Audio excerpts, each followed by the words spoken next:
Next one up, Triumph Bobber. This is one that Kyle's just got in next door, 2017 plate.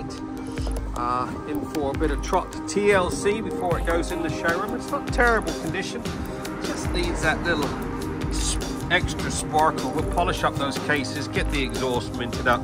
More than anything, get a bit of corrosion protection on it. It's nice to tell people that it's been properly protected when they're interested in buying. Got some sort of burnt on crap on that exhaust. We'll get that off of there. Get some fresh chain lube. Get it looking like it should before it goes in the showroom. Give me a couple hours. Okay, just under 2 hours. This Triumph Bobber has been fully trotted and heading for the showroom. Just had one of our full Monty valets.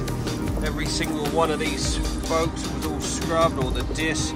All down the front's been meticulously cleaned. I polished up all the exhaust, managed to get those bits off that were burnt on this side. Chains all been degreased, blow dried, re-lubed. Everything's had a nice coating of XCP corrosion protection. Single stage polish on the black. All done, just under 2 hours. Now heading for the showroom.